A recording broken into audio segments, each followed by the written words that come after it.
concentrated in the shadow of the Soutpansberg Mountains in the far north of South Africa. To the casual observer, they look and live much like any other traditional Southern African community. But if you scratch below the surface, there are some intriguing differences. Here I am in South Africa, and there are these men wearing skull caps and talit, shoulder wraps. You would see this in any synagogue in America or Israel, but I never thought I'd see it here in South Africa. I want to find out how these people seem to have Jewish customs. Samuel Moeti is president of the Lemba Cultural Association. Pleasure. So, I'll be honest, I came into this village and the first word I heard was shalom, Yes. a Hebrew word. Yes. How's that possible? How is it that the Lemba are speaking Hebrew? The Lembas are the original Hebrews, and they were scattered, as you know, and they crossed into Africa. So they were scattered all over. So in South Africa, in many parts of South Africa, you find the Lembas who are actually Hebrews.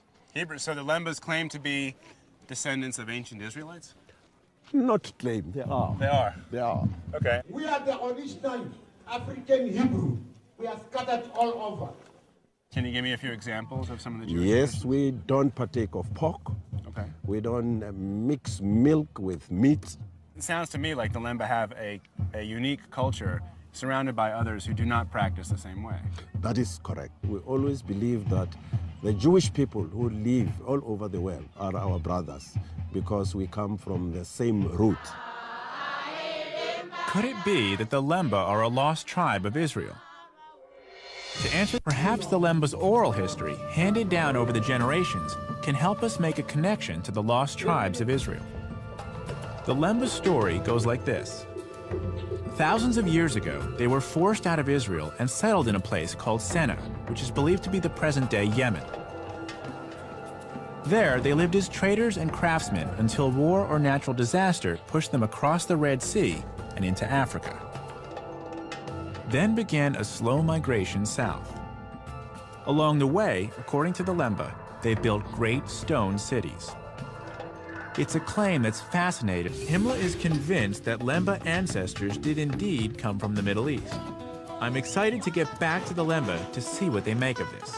And I've got the perfect opportunity. It's the Lemba's annual festival, and I've been invited. It's hard to believe that these people, who to the casual observer look just like the other African communities they live among, actually do have DNA passed down from Middle Eastern forefathers. This proves that when it comes to race, looks really can be deceiving. This annual festival is a chance for the oral history and traditional songs of the Lemba to be passed on to the next generation. This song tells the story of the Lemba's journey all the way from Israel to South Africa. Having traced this journey, I'm eager to hear what Samuel Moeti thinks about the DNA evidence. So the genetic testing actually proved to the doubters what you and your forefathers have been saying for generations. That must be exciting news. It is. I'll be honest, I hadn't heard of the Lemba. I knew very little about the people. But having spent time making the journey from Jerusalem down through Zimbabwe, having spent time here at this festival, seeing what your people are all about, I can only sum it up in one word, and it's shalom. Shalom. We've seen how science has backed up the claims of the Lemba in the face of years of doubt and prejudice.